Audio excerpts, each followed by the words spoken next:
What's up, beautiful, beautiful people?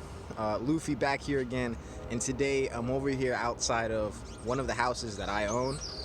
And I just want to talk to you guys real quick about this house, some lessons that I've learned, show you guys some of the renovation work, and yeah, just kind of share my experiences with this house, because there's a lot. All right, so to give a little bit of context, I bought this house a little over a year ago from a wholesaler, actually, that I met on Craigslist, right? So,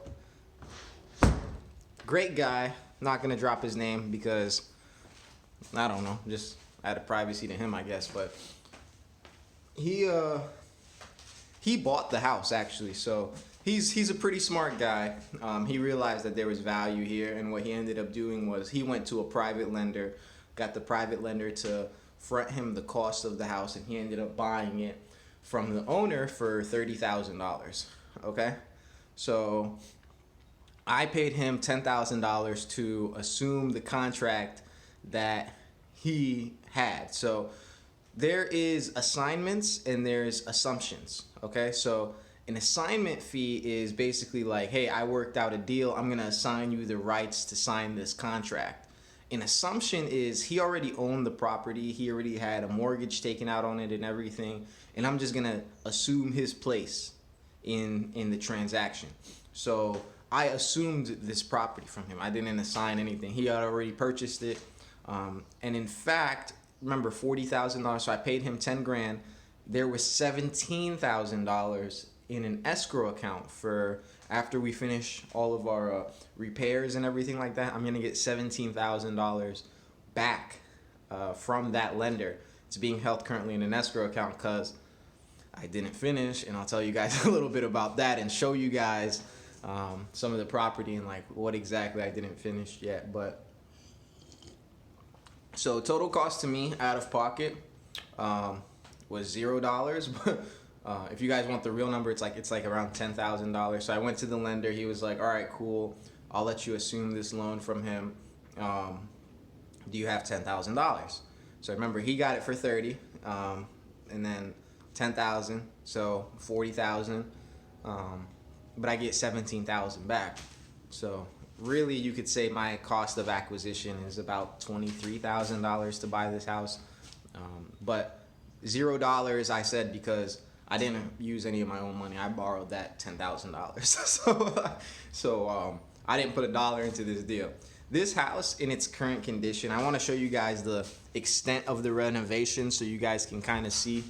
So you see, we came over here, we busted open this wall, put in that LVL beam up there.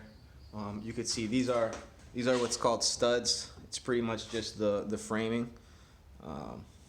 I'm gonna have to rewire the whole house. It's one of the biggest things that's left. So rewire, do a little bit of drywall work. It's really not that much drywall. I know you're like, what do you mean, Luffy? It's not a lot of work. Like, this really isn't that much work that needs to be done compared to some of the other stuff that we've worked on. This isn't that, we've done fire damaged homes, so this really isn't that much.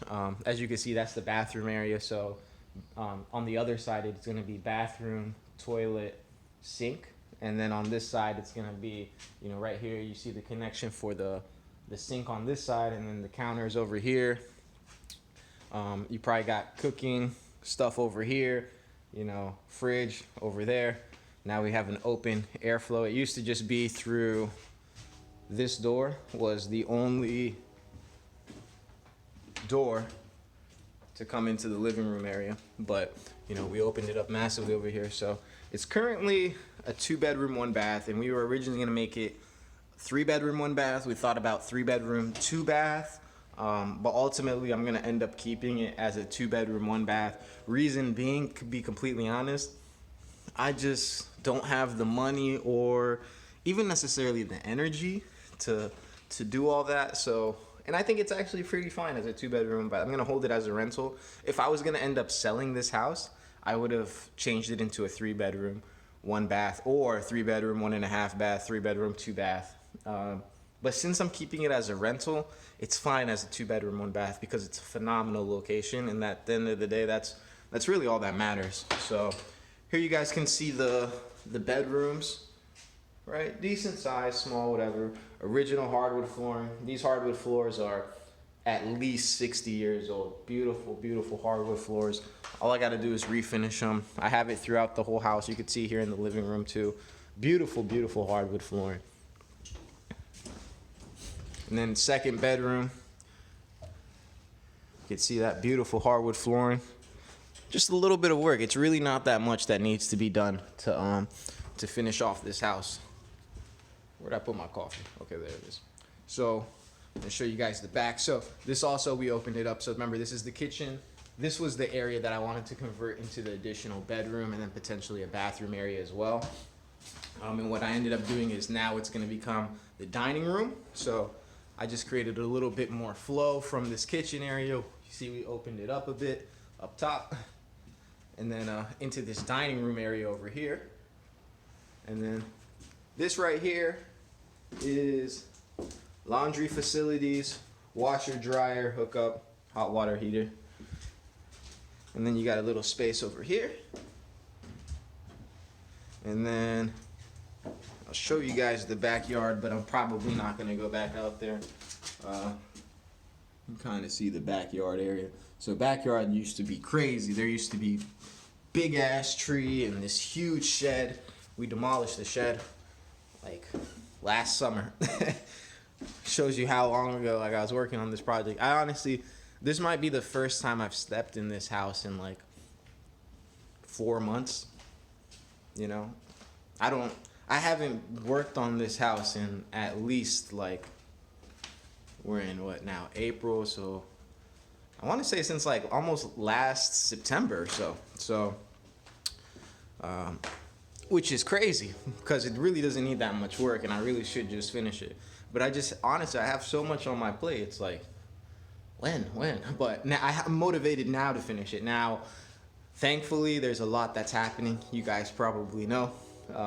And one of the side benefits is there's a lot of time. There's always been a lot of time, but when everything around you is slowing down, you finally feel sometimes like you're able to catch up and move ahead. And that's kind of the position I feel like I'm in with this house. It was on the back burner for so long, and part of the reason I wasn't able to finish last year is because I got burned pretty badly on this house. So this was the first house that I decided to get a contractor for, and not contract out the work myself or do the work myself.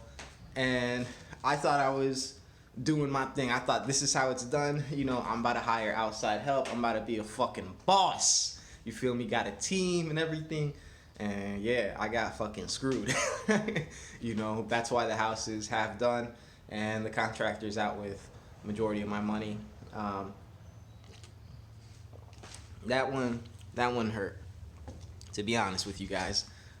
But it's cool because I learned a lot actually about construction from that experience, and then also about the contracting industry, because like I said, I didn't use contractors before.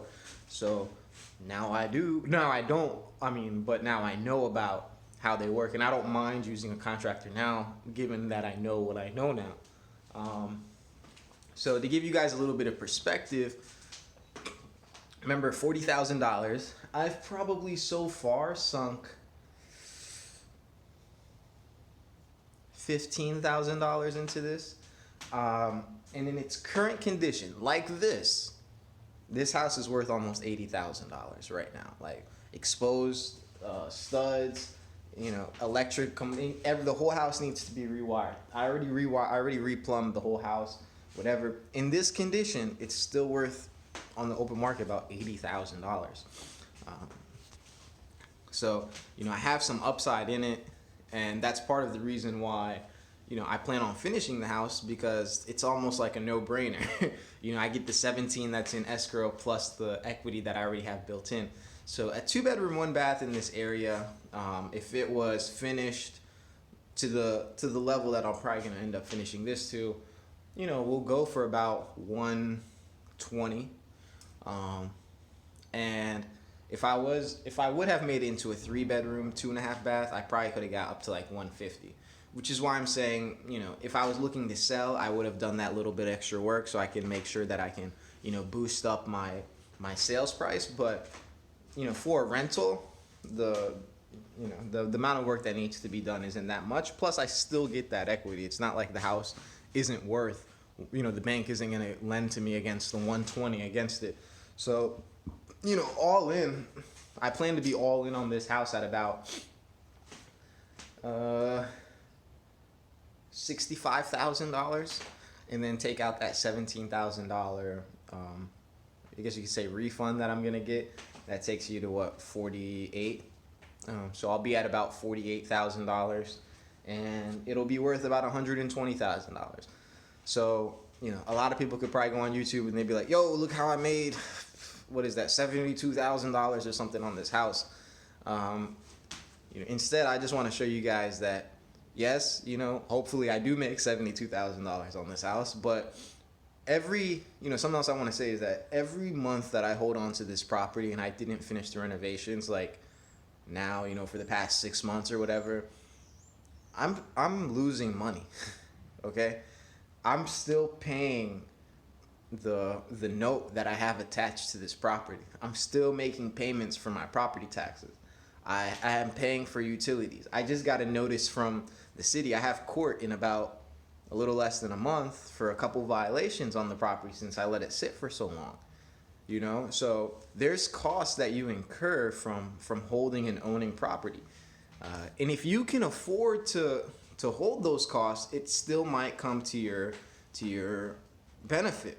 But don't lose sight of the fact that it's not as simple as, hey, I bought this house for 20 or 30, 40, whatever thousand, and I'm gonna sell it for $120,000. It's like, yeah, that's the headline, that's the clickbait. Ooh, got your attention on YouTube. But at the end of the day, this is what it really is. I haven't been able to work on this one for a while, and part of the reason, like I said, is because I've been so busy. So I want to show you guys actually some of the projects that have kept me busy and especially the one project. There's one big project that I was working on that kept me. I worked on it for 6 months, and I'm still kind of working on it. It just took all my attention and time away, and it was worth it at the end of the day. I just had to stomach these costs because that was a better opportunity. So different things pop up at different times, and you can find value in different places. But I just wanted to make this video real short. Sorry, I just need a little bit more coffee. I want to make this video real short and show you guys a house under construction. This is my house under construction. I haven't worked on this house since like 8 months or something, man. Like it's been so long, but I'm so ready to get back at it. I like doing a lot of the work myself, guys. Believe it or not. That's not the quickest way to do it. That's not the, whatever, but it makes me feel like I have some sort of purpose in life, or at least it's another expression of my purpose in life.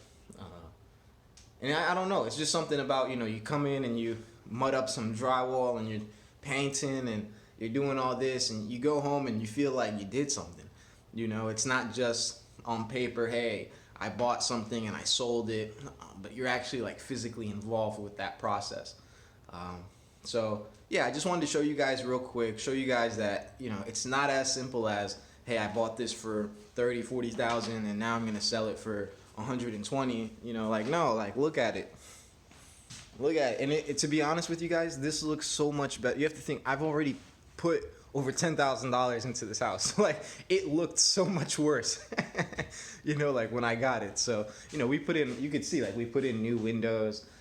We reframed a lot of the stuff already. New subflooring in the kitchen, obviously new, what is that called, a tub. There's a lot of, outside, we complete new siding on it.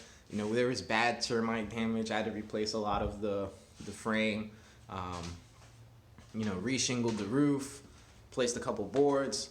There's a lot that we actually ended up doing, but there's still a little bit left that needs to be done. So, I'll probably shoot another video, show you guys a quick update from this house, hopefully when I finish. And I plan on finishing within the next couple months because I'm tired of having this on my back burner. And like I said, I feel like now more than ever, we have the time and the opportunity to execute on a lot of things that we've put off to the side. So use this time to your advantage. And, you know, whatever it is that you've been putting off, get back to it. You know, even me, I've been putting this off. I'm going to get back to it. I'm going to hold myself accountable to it. So thank you guys for watching the video. I really appreciate it. Before you log off, please subscribe to my channel, like the video, and let me know what else you guys want to hear and see down in the comment section below. Thank you guys. I appreciate it. One love.